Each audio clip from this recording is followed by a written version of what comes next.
All right. Okay. Does the audio work? All good? Okay. All right. So welcome, everyone. Good morning. Thanks for joining for this ELLIS special lecture today. And I'm particularly glad to welcome Philipp Müller here on stage today to give a talk because we've been, known each other for a long time. I actually looked it up. He joined my group at MPI in Saarbrücken as a Hiwi in 2013, so nearly 15 years very soon. And then he did a PhD with me in Saarbrücken as well, then became senior researcher at DFKI, the German Research Center for AI in Saarbrücken as well. And since, just I think a few months, right, you have come back to Stuttgart to now head his own group at the MPI, and the name of the group is Embodied Social Interaction. So I think this could be, or should be, interesting for many of you. At intersection of, as you can see from the title, AI, but also psychology, given that he has a psychology background. So I'm very happy to have Philipp so close here again in Stuttgart, which will make collaborations even easier. So my name is Andreas Bulling, and I'm very happy to host this meeting today, also moderate a bit the Q&A later on. I'm one of the founding directors of the ELLIS unit. Glad to see all of you here. And with this, I would hand over to Philipp. I'm looking forward to an interesting talk. Thanks, Philipp, for coming. Thank you for inviting me, and thanks for very important. I will hand over around this list. Please put your name and your institute in there. We need this for the food that we provide. So please hand it around and sign during the talk. Thanks. Sorry. Thanks for the nice introduction. And I'm very happy to be here and talk to you about my research. As Andreas mentioned, I have a background in psychology and computer science, and throughout my career I have tried to combine the two fields in various ways, and some of them I want to present today. So when we think about machines collaborating with humans, we can observe that they become closer and closer to humans. So maybe nowadays we have vacuum cleaners that are still quite distant, but of course we can also use machines in applications like rehabilitation, or maybe even more futuristic scenarios like DALL-E would imagine. However, machines still do not adequately understand humans. For example, they have a challenge to decode intention of humans, they're confused by human emotions, or they even don't know how to estimate the interaction quality the humans have with the machines. As machines and humans collaborate more and more closely, it's more and more important that machines are able to understand this complex human behavior. And I would argue that an interdisciplinary approach is essential here, in particularly one combining multimodal AI and psychology. This is the case because AI models are often very simplistic from a psychological perspective. And on the other hand, psychological approaches are often not automated, and they do not account for the complexities of real life. They often study very abstract situations. So in my research, I try to build AI models that are informed by psychological models and theories. And also I try to help psychological approaches by automating them and to give them the ability to process more complex data. Another aspect that is very important to my research is multimodality and context. Human behavior is very contextualized, and unimodal approaches often fail to capture this. For example, I've brought some pictures of people smiling. However, these are smiles that were recorded in very unpleasant situations. People were experiencing shame. So if a machine would simply look at the image and try to decode what the human feels, it would be quite confused. To understand and to probably reason about these behaviors, it needs to understand context in terms of language, in terms of the situation. So I've mainly focused in my research on social behavior analysis. I've also worked a lot on gaze, and of course gaze and attention are closely linked to social behavior, so there's a big overlap, and in recent years I've become more interested in clinical applications, mainly clinical applications that are associated with social interactions, so for example psychiatry. And I want to illustrate a bit this connection between psychology and computer science with some projects that I've done in the past. The first one is about emotion regulation. Probably everyone has some notion of what an emotion is, but fewer people might have an idea of what regulation of emotions might mean. Imagine a job interview. And imagine that the interviewer tells you, hey, where did you buy this outfit? It doesn't really suit you. You would maybe react by saying, oh, I think I wanted to go for something different. Okay, let's do the interview. So on the surface, you could think, the interviewer found it a bit funny, maybe a bit weird, and wants to continue. But maybe what happened actually is that the interviewee felt shame, and shame is not displayed directly, usually in social situations, but it's regulated according to internal processes and also to social display rules. So people don't like to show that they feel shame in a social situation. And this is what we call emotion regulation. In this case, the applied strategy for emotion regulation was avoidance. So the interviewee wanted to get out of the situation and start the interview. There can be other regulation strategies. For example, the interviewer could say, look at yourself, did you even brush your teeth? And this would be the strategy attack other. So there's some initial research on recognition of emotion regulation strategies. I think it's a very important research because it's really necessary to understand the complexity of human behavior. And it's important, for example, if you want to create training systems that help people to regulate their emotions in job interviews or in teaching or in mental health counseling. So mental health counseling is to a large part about teaching people functional emotion regulation skills. And classical approaches to emotion recognition, they don't model this. They completely fail, basically. This is because they have a unitary concept of emotion that is connected to a set of social signals. And then they try to infer from these social signals what this emotion is. In contrast, this is a model that was proposed by a former colleague of mine. We can divide up this unitary concept of emotion into different aspects. So they propose that there is an internal component of emotion, and then there is a regulation process that negotiates basically how this internal component is experienced and how it's translated into social signals. They basically access these internal states by interviewing people after they experience an interaction and then try to infer basically these components. This is very cumbersome, right? So if you want to learn about, for example, the emotion regulation strategy that someone has employed and want to use this in an online system, you don't want to have to perform an interview with an expert afterwards. And also this approach doesn't use verbal information at all. It is a Bayesian network that basically has where you can have certain values for observations, and then you can do inferences in the network. Yeah. Our question here was, can the language understanding capabilities of LLMs help us to recognize emotion regulation strategies without the need to do intensive post-interaction interviews? We investigated this on a corpus of job interviews. So these were job interviews between a person that was interviewed and an artificial agent. The agent was controlled by another human in the room. And it is a small corpus because it's really difficult to perform these annotations. It's very costly. And each human underwent two shame induction situations. One is the one that I described earlier, the one about the outfit. And another shame induction situation was, out of all the CVs I've seen today, yours doesn't really stand out. And after these interviews, people underwent an additional interaction where an expert was basically questioning them and accessing these information about the experienced emotion and the emotion regulation strategy. So these are the different strategies that were observed in the scenario. So you can withdraw, you can exit the situation. An extreme version would be you run out of the room. But it could also be you freeze, for example. You could attack yourself. So you could say, oh no, I'm really not good at choosing outfits. I'm an incompetent person. You could attack the other person. You could avoid it. So, and you could depreciate the other person.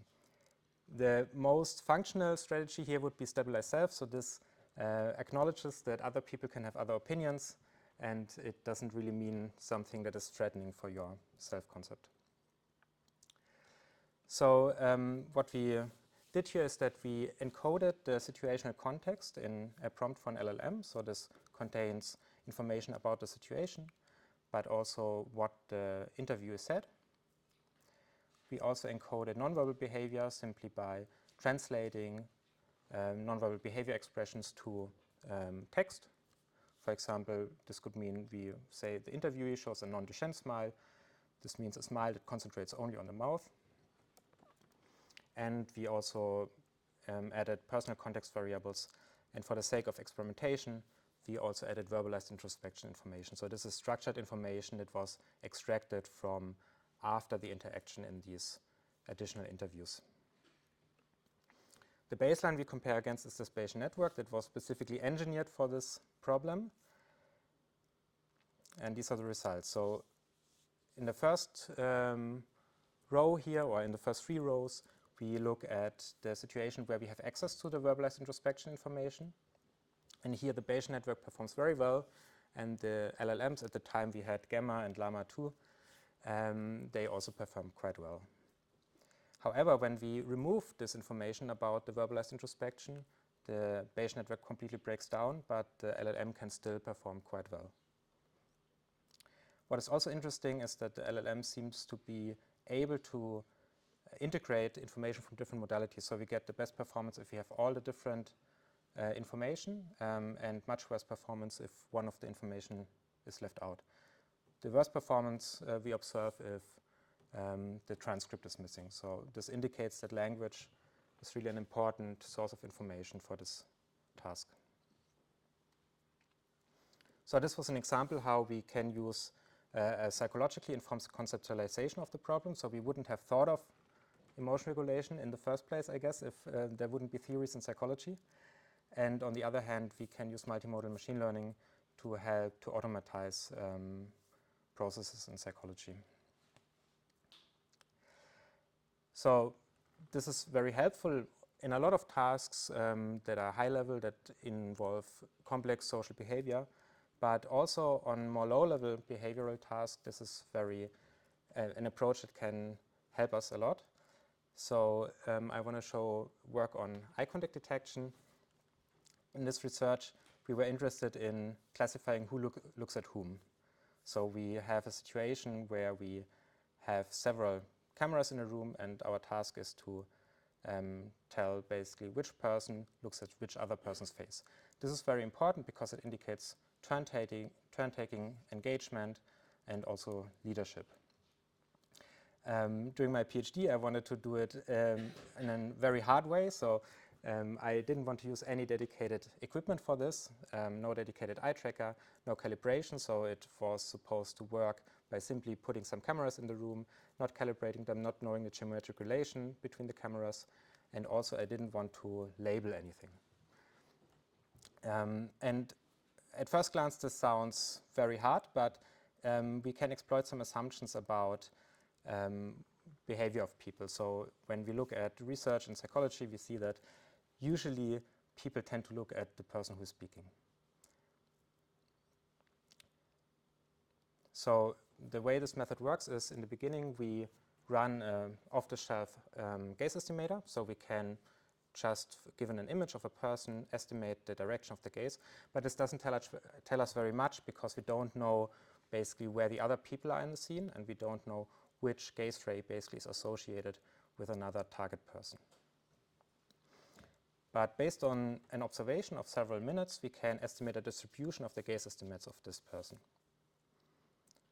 And at the same time, we have observations of potential gaze targets, and we can detect when which target is speaking.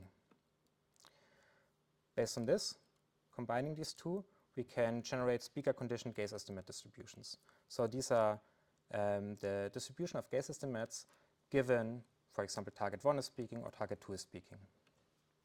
And then we can compute difference maps between this general gaze estimate distribution and the speaker-conditioned distributions, which already very clearly highlights where in the space of gaze estimates the speaker is located, so the potential target is located.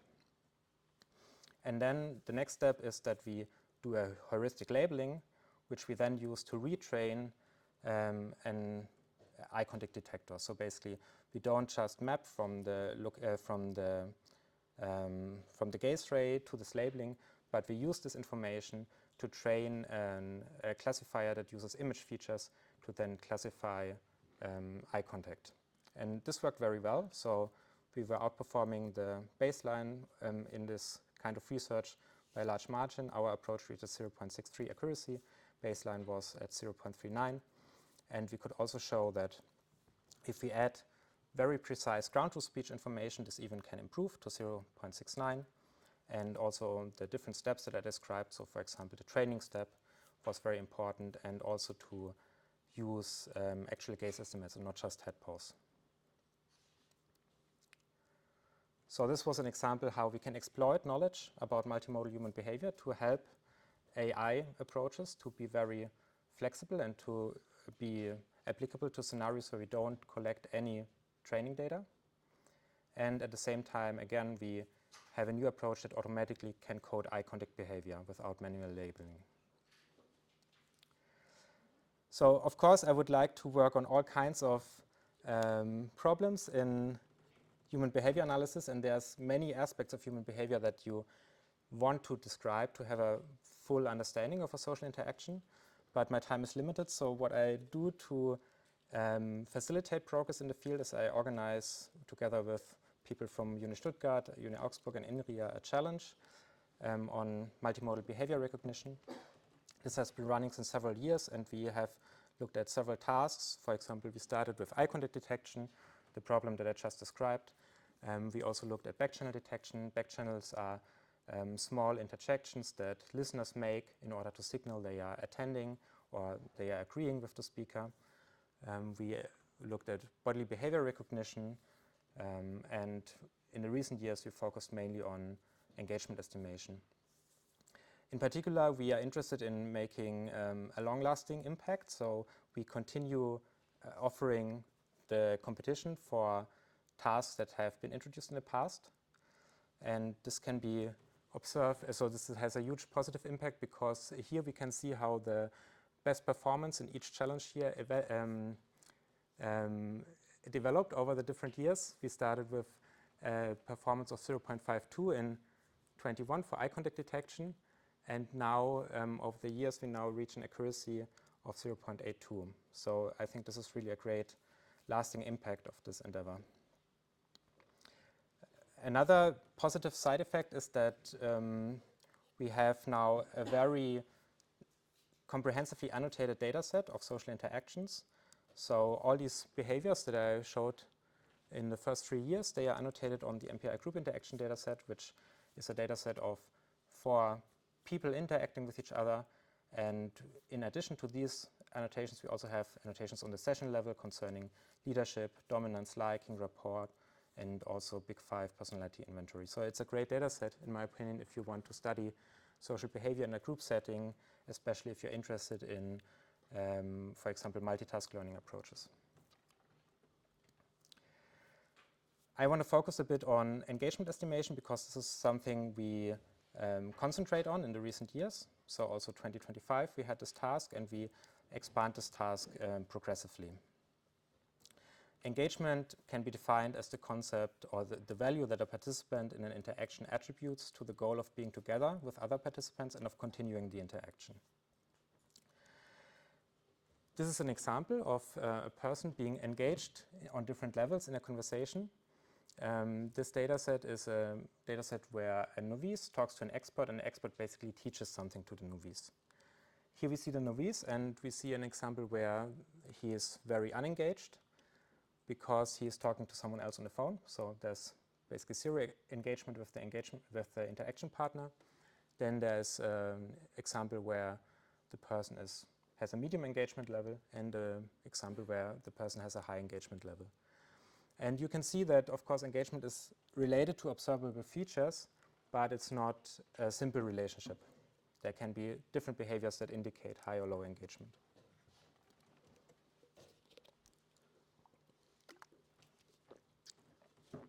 Engagement is crucial for human-robot interaction. For example, we might be interested to increase the engagement of a user, or we might be interested to generate robot behavior that matches the engagement of the user, such that maybe the interaction doesn't feel weird, right? If you are not very engaged in the interaction, the robot would show a lot of engagement, this would be not appropriate. It's also very important in education, where you want people to be engaged, or in psychotherapy. And here in the challenge, we have the task to predict the frame level engagement level. So there's basically annotations on every frame, and for every frame, we want to estimate the degree of engagement. And of course, there's a significant variation with respect to situational context and also cultural background. And this is exactly what we try to address in the challenge.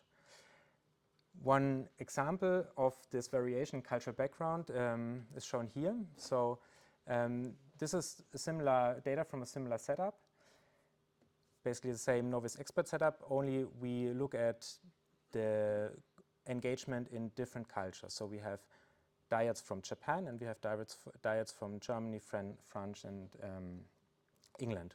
That's not my work, it's work of Marius Funk, a PhD student of Elisabeth André.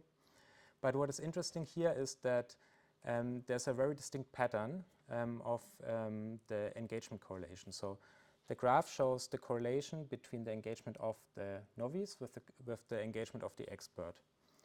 And whereas for the European dyads, the correlation is close to 0 or maybe even negative in some cases, for the Japanese, it's very high. So basically, if the novice is engaged in a Japanese dyad, also the expert is engaged and vice versa. So this illustrates that there's really a large difference, there can be a large difference between different cultures. And if you want to create machine learning approaches that address this task, they should be kind of capable to model this difference to perform well. To facilitate this, last year we organized the multi-domain engagement estimation challenge across different cultures. So we cover different situations, the groups interactions that I've told you about, and also the dyadic novice-expert interactions. And we have many different languages and cultural backgrounds, 9 different languages. And we have a unique combination of training, validation, and test data. So the details here are not so important, but the key is that basically there are some data sets where we have a lot of training data. So this is the NOXI data sets, these novice expert interaction data sets for European couples and for Japanese and Chinese couples. We have some data sets, so the group interaction data set, where we have a limited amount of data. So we call it validation data, but you can still train on it. And then we have some data sets that only exist during test time. So in particular, we have basically zero-shot languages in the NOXI setup.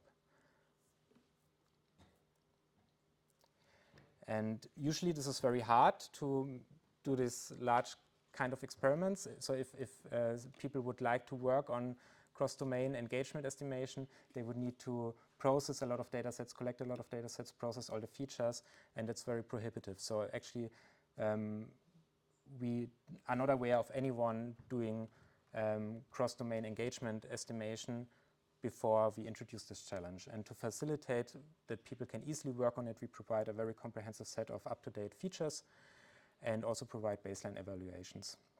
So these features cover video features like structured features, open pose, open face, but also embeddings like video MAE, then voice features that represent the prosody, and also text embeddings. And we can see that all of those are informative for engagement prediction, but they are, of course, far from perfect. So this year, there's one interesting observation that we can see here.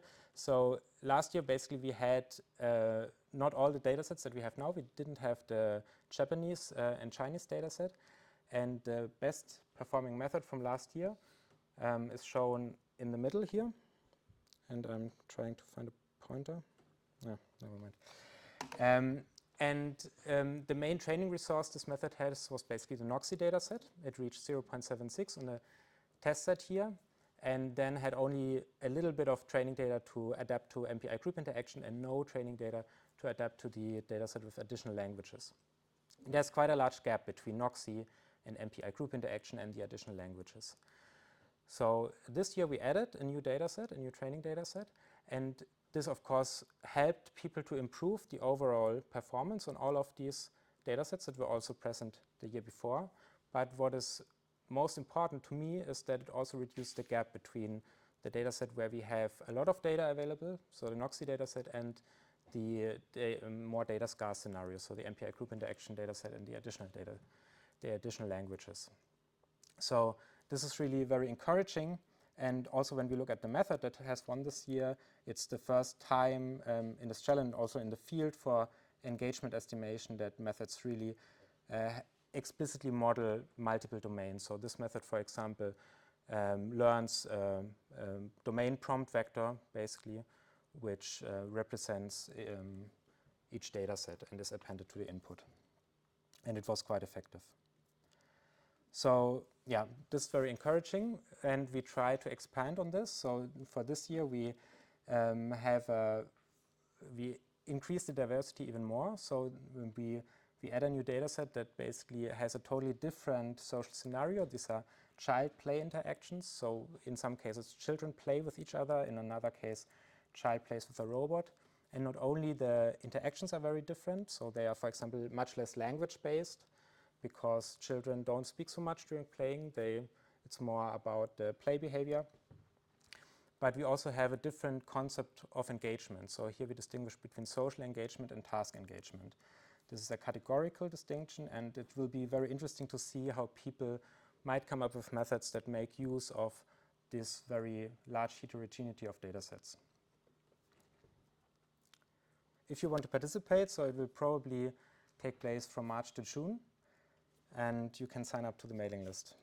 I think it's a great opportunity to learn about machine learning, and because the task is very well defined, and we do a lot of things for you that you would need to do on your own, for example, feature extraction, etc.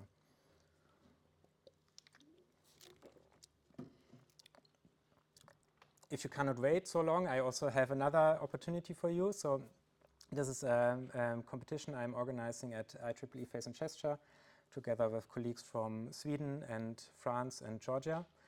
And here we are looking at compound facial expression recognition. So most of the approaches that try to recognize facial expressions or emotional facial expressions, they try to map to a single emotion category. But in real life, often we not only experience, but we also show several emotions at the same time. So here you can see an example of a compound emotion display. I'm not sure whether someone can guess what are the two emotions present here.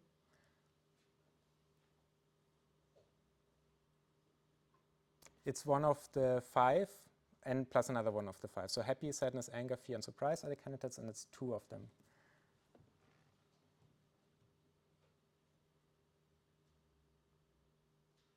Maybe surprise and anger? So anger is correct, yeah, but it's fear and anger. It shows, yeah. On the second, so these are stills from a video, and I think it shows, for me it shows most on the second one that there's fear. Yeah, and also, yeah, basically on all of them. We could analyze it in terms of the AU activations, but yeah. Another thing that is unique about this dataset is that we have relative salience annotation. So the 2 components of the mix, they are not always with the same strength present in the mix, but sometimes one component is more present, sometimes the other. And this is also part of the task, to be able to distinguish which is the more salient emotion.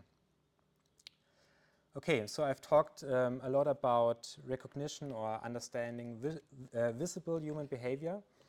What we can also try to do is decode psychological states from invisible aspects of the human body, and some students that I had were especially interested in emotion recognition from EEG signals. So EEG, some of you probably know very well, is a method that measures basically with electrodes surface potentials on the scalp, and these in turn depend on brain processes in some way. So, and if we think emotions, for example, are brain processes in some way, we should be able to measure emotions maybe from these surface potentials. The promise here is that it's a more direct access to human emotional experience, or at least this is what people find promising, and also possibly it's less impacted by regulation processes and social norms. So if you look at the brain, you don't look at the behavior, which is always contingent on a certain social situations and what I can show in a social situation. Yeah, so usually people sit in front of a screen, watch something, and the surface potentials are recorded. There's a bunch of data sets that are quite similar, and they all follow this procedure. Not all of them are happening in a car, as you saw on the previous slide, but many of them are happening simply in front of a computer screen. And after watching a video, usually the participants would rate their emotional response.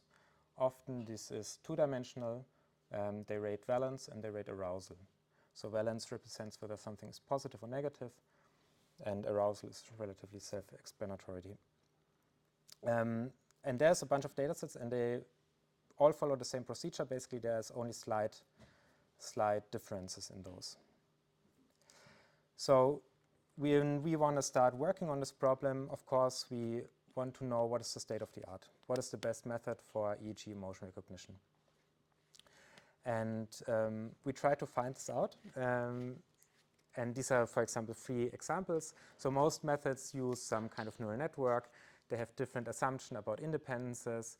The method on the right, for example, does something which is quite popular currently. They represent or they relate a graph neural network to electrode positions.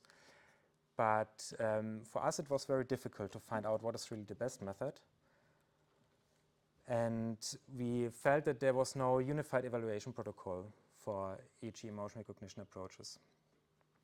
And we wanted to get a bit more substantiated about this feeling, so we conducted a literature review where we followed the usual guidelines to conduct literature reviews, and we looked at, then in more detail, at 216 publications in the field.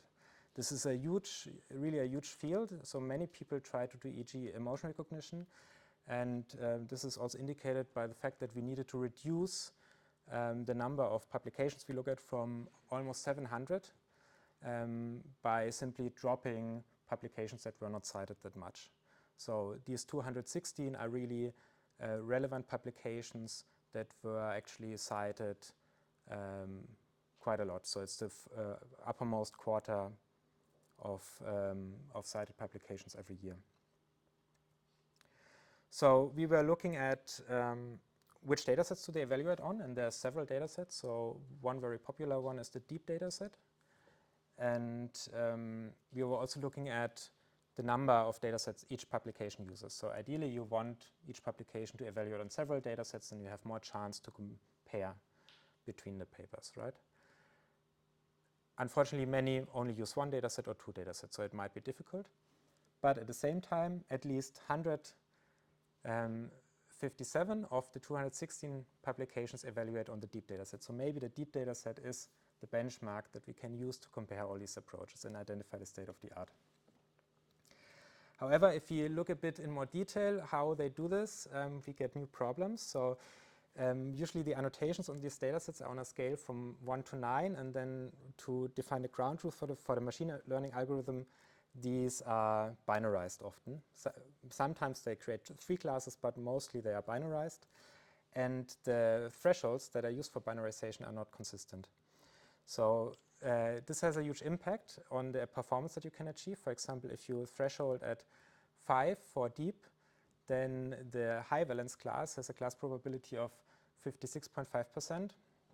If you threshold at 4, you have 72.2%. So already the absolute naive baseline that you would employ is drastically different, and there's a larger difference than actually the difference that you see in the performance of the machine learning algorithms. So that's difficult. And what is also difficult is that there are different ways how to split train and test set. So one obvious way, and which is okay, is to decide whether you want to evaluate in a subject-dependent scenario, so this means you train and test on the same subjects, or you want to evaluate in a subject-independent scenario, so you train on one set of subject and test on another set. And I think this is fine to choose one of each because it's simply a different goal that you have in mind with your approach, different generalization goal. But even within those, we see a lot of differences. So some on the subject-dependent split, they do leave one trial out. Some leave one session out. So session is a collection of trials, basically. Some leave a certain number of trials out, and some do fixed splits, so where they don't do cross-validation but have a fixed test set. And similar for subject-independent, there's leave one subject out, leave a certain number of subjects out, fixed split. And then for quite a bunch of experiments that we observed, the splits are actually not specified. We have here a number of reported experiments which is much higher than the number of publications, because one publication can have several experiments. So this is really bad for comparability, so it's really not possible, in my opinion, in this field from reading papers to say what is the best approach. And these are three factors that I talked about. So there's also an issue that people use different evaluation metrics, of course, but then there's also different pre-processing steps, even for the same data set. And of course, pre-processing can be part of the method, but often people want to make attributions about architecture. So my new neural network architecture works better than this other neural network architecture. And then if you do this on the same data set with the same split, but you use different pre-processing, then you cannot make this attribution. So it might also be due to changes in pre-processing. And in addition to the challenges to comparability, it also introduces a large amount of researcher degrees of freedom. So this is a concept that is very common in psychology. It basically allows you to try all these different things and in the end publish on one of these combinations and say, oh, my model worked better than another model. And maybe it's not really because your model is better, but it's just because you tried all these different things and you have randomness effects. So to make a small contribution to alleviate this problem a bit, we created a framework. We call it the E-GAIN framework. So it's very easy here to load and pre-process data, train and test machine learning approaches with just a few lines of code, because we think the challenge that prohibits people to evaluate on many data sets at the same time is because they all have different formats and they're not in a joint representation. So we make this very easy. And we also provide default settings for ground truth definition, train test splits, pre-processing, etc., which hopefully can increase comparability. Right. I've talked about emotion recognition in several scenarios. And what is maybe interesting, or what came to your mind, is, okay, we do emotion recognition from the face, and we do emotion recognition from the back of the head. When we do this, do we really recognize the same concept? And I think one could question this, right? Usually in the literature, in affective computing, they just say emotion recognition. So there's one concept of emotion that we recognize in both cases. I also think this is a problem because this unitary notion of emotion is not really what psychologists would use.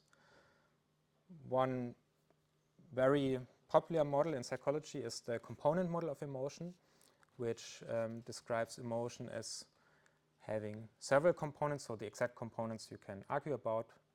All of those would say emotions have a component of behavior, of physiology, and of individual experience, personal experience.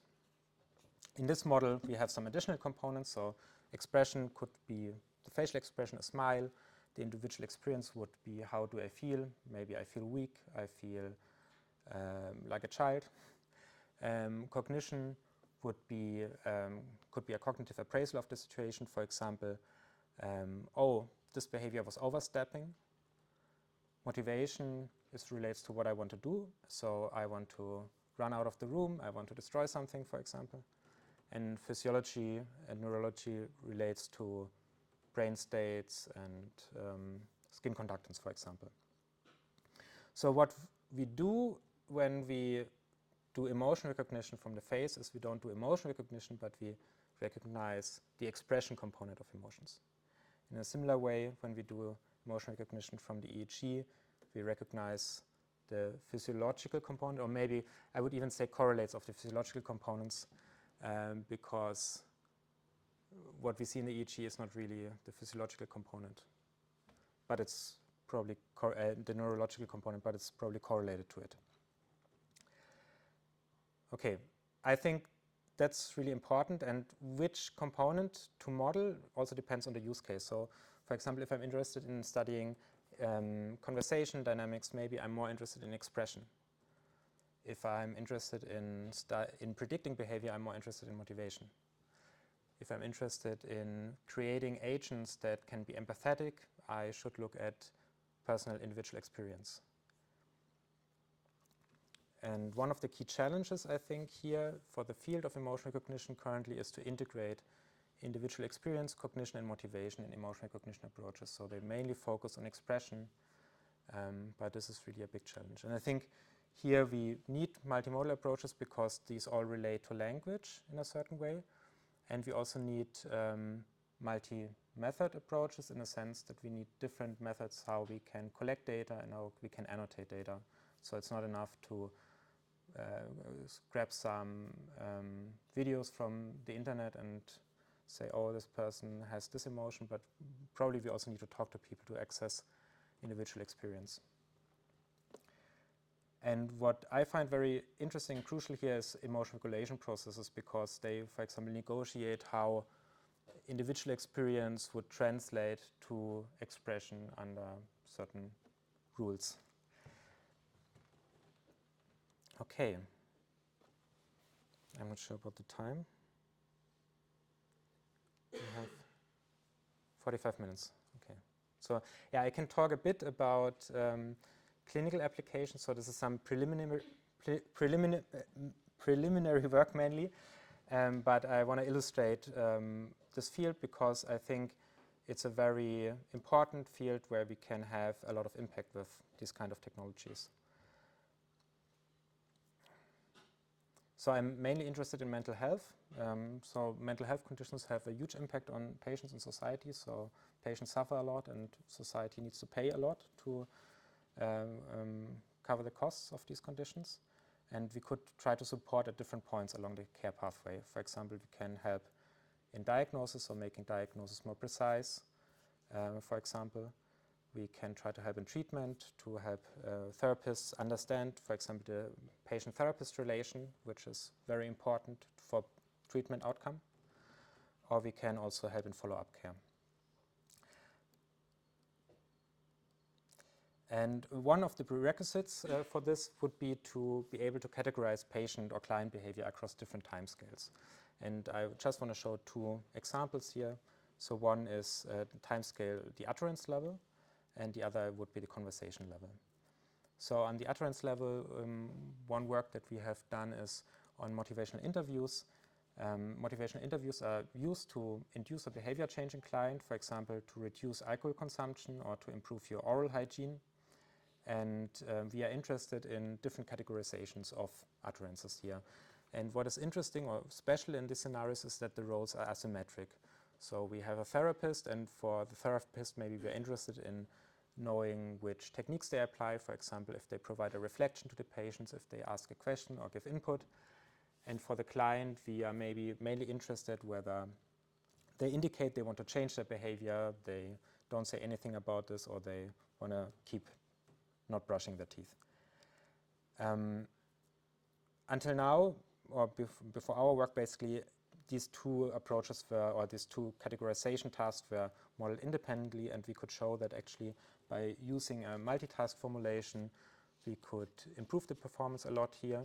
And what I found especially interesting is that we actually don't need to do much, but we basically just have interactions in a single shared self-attention layer between queries and keys, which can help us to outperform by quite a margin a single task baseline.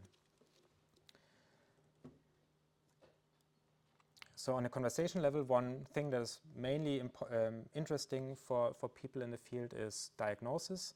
And usually diagnostic interviews in psychiatry are very long, and they can be structured in different ways. So some of them are highly structured, where the therapist or the clinician basically goes through a questionnaire one by one, and the patient answers certain questions. These are relatively easy to analyze, right? Because you basically know which utterance of the patient to relate with answer to which question, and then there's rules how you combine the different answer to get an overall score. And then there's very unstructured interviews where you even maybe don't know what questions you will be asking. We are more interested in a situation where you know what answers you want to get, but you don't have an a priori plan how you will do the interview. And one of the interviewing frameworks that we were interested in is OPD, Operationalized Psychodynamic Diagnostic. This is from a certain tradition in therapy that is maybe not as present anymore in academia, but it's still very much used in practice. So I think it's relevant to also do research on this. In this preliminary work, we mainly looked at one of the axes in this manual. So the manual is structured by different axes about different aspects of the patient. We were interested in a life determining, often not conscious intrapsychic conflicts. So we were very lucky that we had access to a quite large data set of 140 interviews, which took on average 90 minutes, so it's really a long conversation. And we don't know basically where in the conversation is the information. And these are the different conflicts that we were interested in classifying. It's not so important now to look in detail in them. We only looked at the first 4 because for the lowest 2 we didn't have enough data points basically. And yeah, this is the approach we took. So it's based on large language models. We have the transcript of a test interview. We summarize this with a llama model, and we put the summary in the prompt. In addition, we give some few shot examples, and we also incorporate context via RAG. In the RAG, we have training interviews, so all the interviews that we have on the dataset on the training split. We also have the test interview, the full test interview. It wouldn't fit in the prompt, at least for this model that we used. And we have the manual on the diagnostic instrument, the OPD manual. And what we actually found out to work quite well is if we additionally then pass this to classifiers, also llama models that we separately fine-tuned on each quarter of the interview. And then we do a weighted voting of the classifiers. And this worked quite well. I mean, we are by far not there yet. It's not 100%. But what was pretty impressive for me was that all of these different techniques that I mentioned, they all led to an improvement and very consistently across the different conflicts. So this is something that often I feel we don't experience. So often we have improvements on some aspects but not on others, but here it was really very consistent. All right, so I think large language models are really promising for diagnostic support and in general to understand the patient-therapist relation. In the future work, I'm focusing more on multimodality and also to model interpersonal processes. And one key challenge in this field is to access data and also to keep access to data. So for example, I myself, I now switched between institutions and I cannot access this data anymore. I just realized this when thinking about the talk because I realized that I would have wanted to be much further in this research than I am, and this is one of the reasons. Okay, so this is my new group. It's very close. It's in Stuttgart also. We also sometimes have Spätzle in the canteen. And we will focus on all the things that I've talked about, so human behavior analysis, but there will be a big new additional focus on human-robot interaction. And related to this, we have 2 postdoc opportunities. We hire one postdoc together with Buse Actors, who is heading the robotic composites and compositions groups. Will be about how humans perceive multi-robot systems. So for example, we could ask the question, is this one or is it many? How do I feel about it, or how do I want to interact with it? And another postdoc will be hired on nonverbal bias in human-robot interaction. So when robots express nonverbal behavior in social situations, they might also, similar to humans, function as a tool that can propagate bias. So basically that could stabilize exclusion of people, etc. So we want to study whether robots are actually performing this role, and also if they do, whether we can have techniques to counteract this. And I'm also looking for master students and student research assistants, so if you're interested, please let me know. So finally, I want to thank all of the wonderful people I've worked with in the past. This is a bit ordered collection of them, and it's not complete. Yeah, so now I'm happy to take your questions.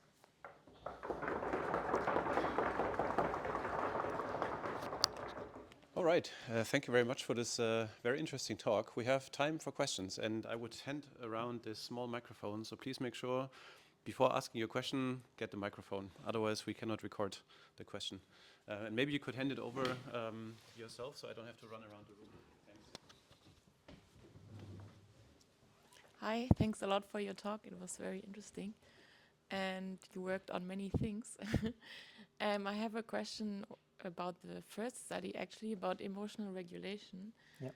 First, a clarification question. So you did, in the experiments, you predicted different strategies based on one frame, or what was like the data point that you predicted it on? Yeah, so the prediction we did it frame-wise. So here's the annotations. So there's a chain induction situation, and then we observe a reaction to the situation, obviously. And this reaction can change, of course. So people don't always only react with the same regulation strategy to a certain situation. And so it's helpful to, it's also kind of a data augmentation, right, to do this on the frame level. So for each frame, we generated a sample, and then basically for the prompts, what we did is the conversation transcript is always until the frame that we are interested in. Mm-hmm. So basically, we can do a prediction at a certain frame, and we use information that is present up until this frame. And for the language model, then it's a part of the transcript until that point. So you have several snippets of the transcript Exactly. for one person. Yeah, so here this is an example of the snippet. The avatar says, where did you get this outfit from? Somehow it doesn't really suit you. And interview says, don't you like it so much? I thought I felt very comfortable in it, and I find that when you feel comfortable, you always sell yourself a bit better. And in the application situation, I thought it makes the most sense. And then this is the point, basically, where the frame is located on which we make the prediction. And then you have 10 people in total, like 10 different people. Yeah. And okay. And then it's zero shot. It's just you don't train. No, we fine tune, so we do leave one person out evaluation. Okay, it's always a new, never seen person. Yeah. So okay. It's, of course, you need to. Otherwise, it's. I mean, we could fit it 100%, obviously. Okay, so my question would be like, do you think now when you switch to a new situation, because now it's kind of the situation is the same, the people are different.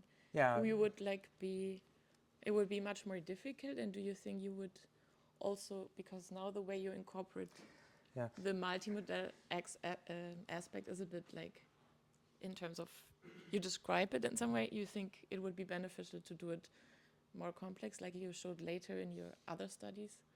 Yeah, I mean, yeah. So the question concerning new situations is very important, and this is all contingent on one specific scenario, and of course we want to generalize across those. So this will be something that we need to try. It's very difficult to record data, but I think one important effort is to record more data in different situations, generalize this, and ideally also find some way how we can combine these very detailed studies with more internet scale data. Mm-hmm. So that's very important. So I'm not claiming this generalizes to other situations. What was your second question? Like, do you think a model that you showed later, where you represent the features of the multimodality in a different way, now you represent them as text, would then also be helpful for a more generalizable? Yeah. So I mean, there's different approaches how you can incorporate video information or multimodal information in language models. Some are more. So this was an approach back then that was easy. So because we don't need to have visual language alignment, because we simply translate everything to language. But this would be definitely also something that would be interesting in the future, that we can have more complex relationship, and also especially having not visual features that are basically categories, but that are more continuous. Yeah. And maybe one question about data collection, because I imagine it's very difficult. Do you think it's more difficult even for shame, because it's kind of, is it problematic to have a shame-inducing situation and collect data on people? Like, I mean, they consent to something, but do they know beforehand that this will happen, or how does it work? So they don't know beforehand.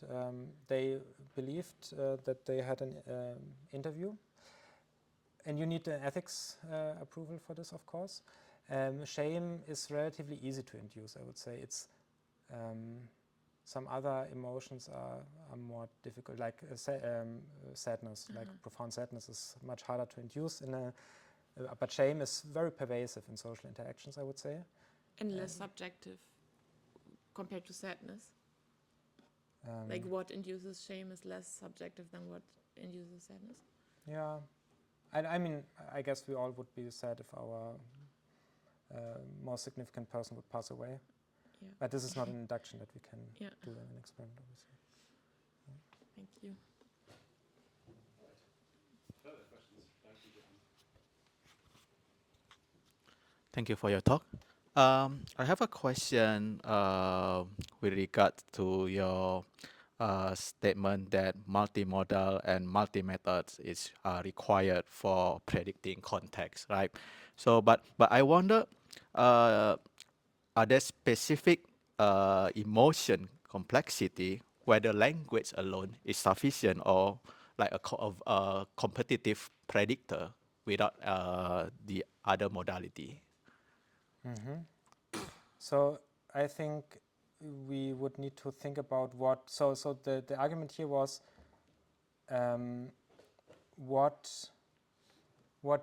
concept of emotion are we actually predicting? Are we predicting this whole thing, how emotion is understood, as a component, a set of components that interact, or are we predicting one particular component of this thing? And so if you say okay, is language enough? Then it depends a bit on the scenario that you're looking at. So if you say people are able to explain their individual experience, then language is a good interface to this.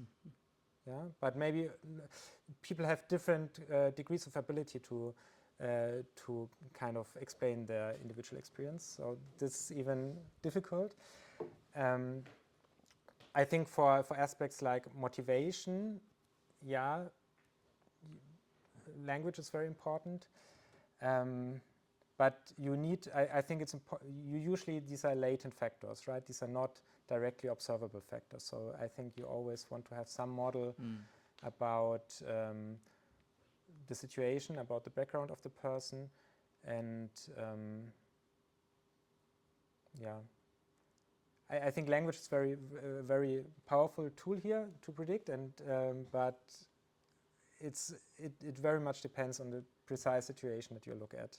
So maybe we can talk a bit more concretely about that.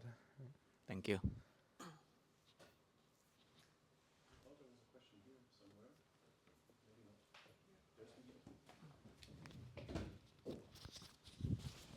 Thank you for your talk. So before I work on the emotion, like I recognize, but more like the process of how people recognize emotion in EEG.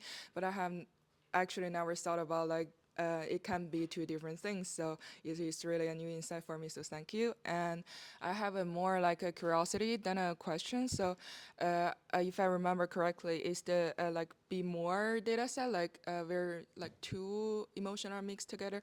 So my curiosity is how you operate like two emotion mixed together. Do you use like a like an online generating facial expression, or you hire like an actress to perform it? Yeah, so this is about emotion expression, so that's important. It's not emotion. It's actors. So so these were the people in Sweden. They hired professional actors to do this. Yeah, but then I have a question, like, because it's like two emotions are mixing together, like how we say the percent, or we just simply tell the actress, like, okay, give me a happy mixed sad, and like, do we have a like percent, for example, 50% happy or 50% sad? I mean, I am not capable to. Yeah, so to instruct the actors, they used percentages actually, so 50-50, 75-25, because this helped the actors to kind of calibrate.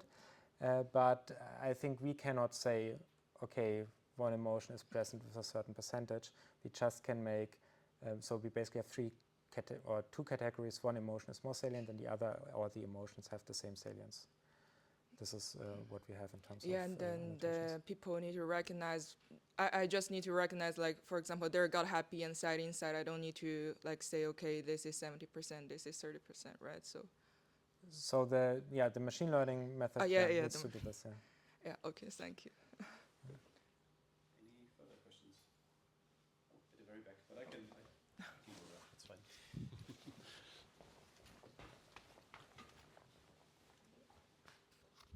Okay. I have a question about the shame-inducing situations. Is it natural occurrence, or do you manually artifact that? And yeah. Sorry, can you repeat? A natural, no. Yeah. So the shame induction, no, this was, there was a confederate, basically the experimenter, who controlled the avatar, and they were specifically asking these questions. So they were asking, where did you get your outfit? It doesn't really suit you. Or they were telling that their CV doesn't stand out. So these were very specific questions that were used to induce shame. Okay, yeah, but did it happen in real life, or did you make it? It's part of the experimental setup. So this is a person, an experimenter, a person who controls the experiment, who says this. I think she's asking where you got the questions from. Okay. Yeah, so these questions, they were basically designed in pre-studies such that they can reliably induce this emotion. So people might use, I mean, it would be pretty extreme if you would observe this in a real job interview. It's not a realistic, in the sense it's not a realistic job interview, right? But it's a kind of reliable way to induce shame.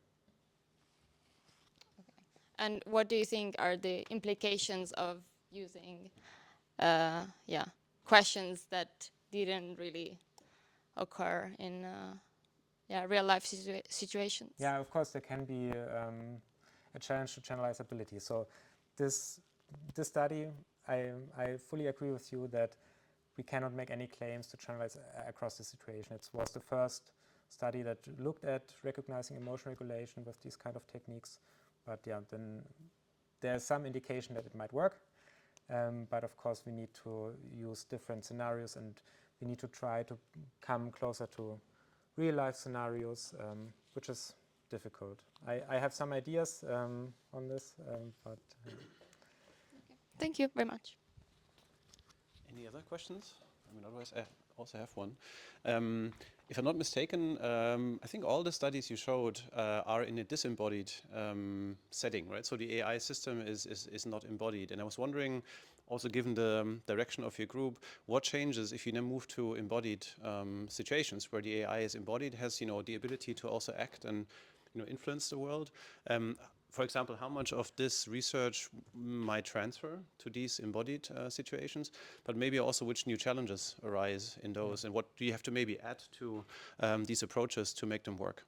Yeah, so my group will not only work on or the notion of embodiment is not only embodiment of the AI system, but also embodiment of the behavior of the people, right? So it's just as I'm not so much interested in people chatting, and that's it, right? So this is all kind of this falls under the notion of embodiment, I would say. And yeah, of course, many things might change when you move to embodied AI systems. So one very challenging thing is, I think, that people are not yet very used to interacting with embodied AI systems. So we have, if you conduct studies, a large question is, okay, is this some effect of novelty, or is this an effect that would also be persistent when people are more used to these systems? And there, I think we need to find ways how to address this. And yeah, in general, it's more economically more challenging to conduct studies with embodied systems. So I'm also trying to find ways how to interpolate between the two extremes and how we can transfer basically from, let's say, internet scale data to embodied scenarios. I think that's very important. Right. Yeah, I guess also, I mean, just the sensing part is much more difficult. I mean, for example, here in this case, you have a nice curated data set of actors, right, expressing emotions in a controlled, lighting setting and so on. So if you move to a real world case with an actual, embodied AI system in this case, I guess just the sensing part is already more challenging. And then, of course, this will then introduce error that might propagate through the whole pipeline, so to say. So I think there's quite a few challenges. Okay. Any other questions? We still have some time, but if there's no questions, that's also fine. Anything urgent? I actually have a question. Sure. Wait. Oh, sorry. That was close. Hand it over, please. Would be actually using or creating your own synthetic data set more logically, so that you can combine different emotions in your data, or? I mean, then you need a good model of how these combine. So I think this can be an approach to augment training data, I would say, or to generate training data, but we always want to evaluate on real human data, I would say. So, I mean, it's very popular currently, and also, so if you look at research in LLMs, so I review a lot of papers where people evaluate their LLMs with another LLM, and at some point it becomes a bit circular. So I think we always would want to have really a grounding in real data. Okay. And what was actually your motivation doing this research? Because it is actually logically to replace an AI rather to speaking with a human or a doctor. So, sorry? So what was actually your motivation doing this research? Why do you want actually replace an AI to a human? No, I'm not saying I want to replace AI with humans. So Okay. replace humans with AI. Sorry.